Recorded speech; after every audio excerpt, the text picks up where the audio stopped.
ప్రభువైన యేసుక్రీస్తు పరిశుద్ధ నామములో ఈ పాడ్కాస్ట్ ద్వారా వాక్యం వింటున్న ప్రతి వారికి నా హృదయపూర్వకమైనటువంటి వందనాలు.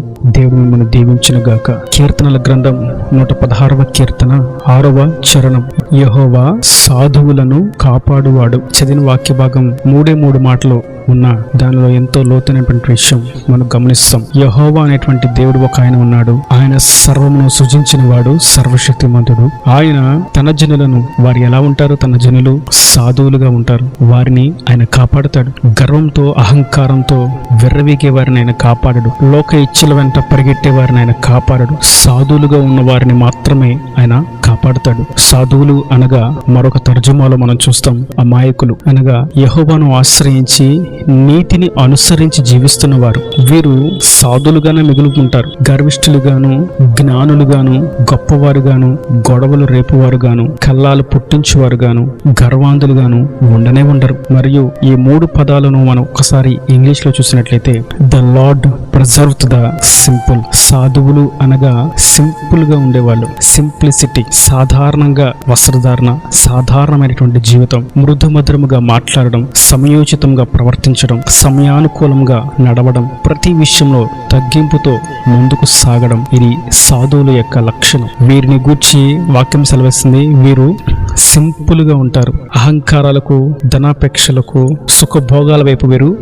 వెళ్ళరు. కారణం, వీరి దేవుడైనటువంటి యెహోవా ఎట్లా ఉంటేనే కాపాడుతాడన్న సంగతి వారికి తెలుసు. డబ్బు ఉన్నప్పుడు ఒకలాగా, డబ్బు లేనప్పుడు ఒకలాగా, జనులందరూ చుట్టూ ఉన్నప్పుడు ఒకలాగా, ఎవ్వరూ లేనప్పుడు ఒకలాగా, బలం ఉన్నప్పుడు ఒకలాగా, బలం లేనప్పుడు ఒకలాగా, అందితే జుట్టు అందకపోతే కాళ్ళు అన్నట్టు వీరి ద్వంద్వ మనసు క్రియలు అస్సలు ఉండవు. సాధువులు ఏ విధంగా ఉంటారు అని మనం చూసినట్లయితే 8వ చరణంలో చాలా తేటగా సాధువుల యొక్క పరిస్థితి, వారి స్థితిగతి రాయబడి ఉన్నది. వీరేం చేస్తారు అక్కడ మనం చూస్తాం.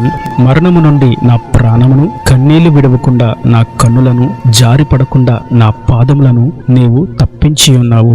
సాధువులు కన్నీళ్లతో జీవితాన్ని కొనసాగిస్తూ ఎప్పుడు పడిపోతామో, ఏం జరుగుతుందో అనేటువంటి ఆలోచనతో ఎప్పుడు అప్రమత్తంగా జాగ్రత్తగా అడుగులు వేస్తూ ఉంటారు. కారణం ఏదనగా వీరికి కన్నీళ్లు ఎందుకు వచ్చినాయి, వీరి పాదములు జారి పడిపోతాయేమో అనేటువంటి భయాందోళన ఎందుకు కలిగింది అని చూసినట్లయితే చుట్టూ ఉన్నటువంటి శత్రువులు వీరిని అణిచివేయడానికి, వీరిని కృంగదీయడానికి, వీరికి పుటములో భూప్రపంచంలో ఉండకూడదు, వీరి పేరే ఎవరు ఎత్తకూడదు, వీరి పేరు తుడిచిపెట్టుకుపోవాలి అనేటువంటి ప్రయత్నాలతో వారిని కన్నీళ్లకు గురి చేస్తూ ఉంటే, వీరు సాధువులు గనక తిరిగి వారితో పోరాడుటకు ముందడుగు వేయక సాధువులుగానే మిగిలిపోతారు. ఎవరు ఎన్ని చేసినా సరే వీరు కన్నీటి ప్రార్థన చేస్తారు తప్ప వారితో యుద్ధానికి దిగడానికి, కయ్యానికి కాలు దువ్వడానికి, గొడవలు చేయడానికి వీరు అడుగు వేయరు. వీరికి కలిగినటువంటి నిందలను బట్టి, అవమానాలను బట్టి, తృణీకారాన్ని బట్టి, నిందలను బట్టి, స్థితిగతిని బట్టి, అవమానాలను బట్టి, ఓటమిని బట్టి కన్నీళ్లు విడుస్తూ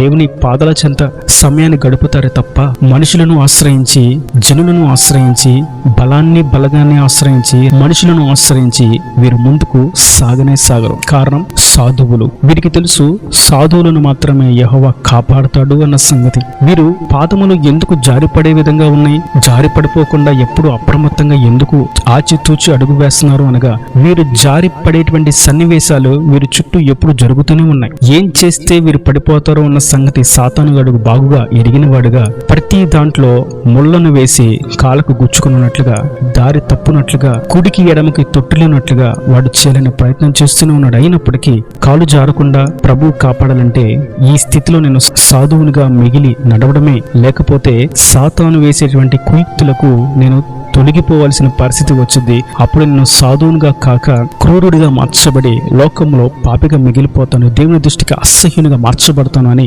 కన్నీళ్లతోనూ ఎప్పటికప్పుడు అప్రమత్తముగాను ప్రభు పాదాల చెంత మౌనంగా సాగిపోతూ ఉన్నారు సాధువులు. ఇంకా మనం చూస్తాం, జనులు హింసిస్తూ ఉంటే, కొడుతూ ఉంటే, అల్లరి చేస్తూ ఉంటే, అవమానపరుస్తూ ఉంటే, లేని నిందలు వేస్తూ ఉంటే, వారు మాట్లాడినటువంటి మాటలు అబద్ధాలు, బూతులు మాట్లాడుతూ ఉంటే, వ్యర్థమైనటువంటి భాషను వాడుతూ ఉంటే వారి వలె సాధువులు చేయరుగా. సాధువులు అట్టి మార్గాన్ని ఎంచుకోరు. కారణం, యెహోవా వారి దేవుడు, మనం ఆశ్రయించిన మన దేవుడు సాధువులుగా ఉన్న మనలను రక్షిస్తాడు, కాపాడుతాడు. జనులు చేసినట్లుగా, వారు మోసం చేసినట్లుగా మనము మోసపు క్రియలు చేయలేము. వారు మాట్లాడినట్లుగా మనము మాట్లాడలేము. వారు తిరుగుబాటు చేసినట్లుగా మనము తిరుగుబాటు చేయలేము. వారు వ్యవహరించినట్లుగా మనం వ్యవహరించలేము. కారణం, మనము సాధువులము. యెహోవా సాధువులను మాత్రమే కాపాడుతాడు. ఇంకా మనం ఇక్కడ చూస్తాం, కాపాడుతాడు అనేటువంటి మాటకు ఇంగ్లీష్ లో ఆ పదానికి రాయబడినటువంటి మాట సేవ్ అనగా కాపాడుతాడు, రక్షిస్తాడు, లేదా హెల్ప్, సహాయపడతాడు. ఇలా మనకు అర్థమవుతుంది పలు పర్యాయ అర్థాల్లో. అయితే ఇంగ్లీష్ లో మనం చూస్తాం ప్రిజర్వ్ అనగా సహాయం చేస్తాడు, కాపాడుతాడు అనే దానికంటే కూడా చాలా గొప్పదైనటువంటి అర్థం వస్తుంది. ప్రిజర్వ్ అనగా భద్రముగా, భద్రపరచుట. దాని అర్థం, ప్రభు సాధువులను భద్రపరుస్తాడు, తన కౌగిలిలో హత్తుకుంటాడు, తన రెక్కల నీడలో క్షేమాన్ని కలుగు చేస్తాడు. వారి చుట్టూ తన అగ్ని కోటను ఉంచి ఏ శత్రువు దరికి చేరకుండా వారిని భద్రపరుస్తాడు. వారి కన్నీళ్లు చూస్తూ మౌనంగా ఉండడు. వారిని పడవేయడానికి శత్రువు పనినటువంటి పన్నాగాలను చూస్తూ ప్రభు మౌనంగా ఉండడు. తన జనులను, సాధువులను తన కొరకు కనిపెట్టుకున్న వారిని ఆయన భద్రపరుస్తాడు. తన కౌగిలిలో, తన హస్తపు నీడలో భద్రపరుస్తాడు. అందుకే అపోస్తులైనటువంటి పౌలు అంటాడు, మీ జీవం అనగా మన జీవం ప్రభు యొక్క చేతిలో దాచబడి ఉన్నది. ఆయన చేతిలో మనం భద్రంగా ఉన్నాం.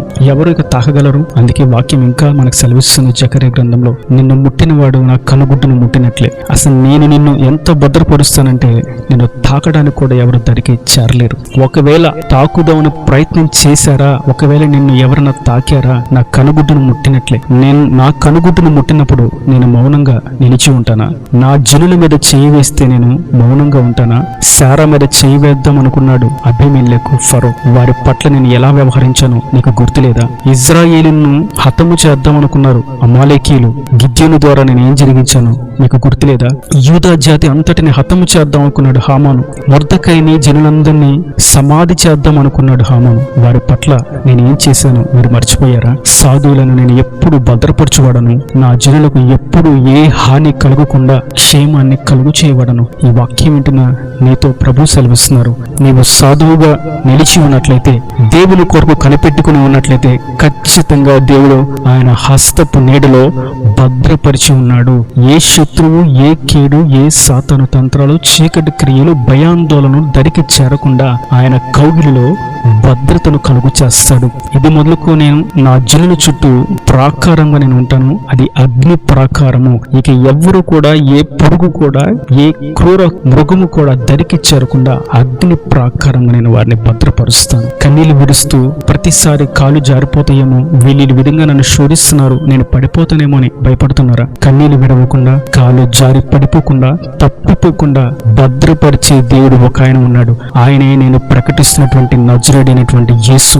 ఆయన మిమ్మల్ని భద్రపరిచి కాపుదల దయచేవాడు, క్షేమాన్ని కలుగు చేయవాడు, తన సన్నిధిలో సాక్షిగా నిలబెట్టేవాడు. ఈ పరిస్థితులన్నిటి నుండి దాటించి అనేక జనుల మధ్య సాక్షిగా నిలబెట్టి సహాయము చేయగల సమర్థుడు.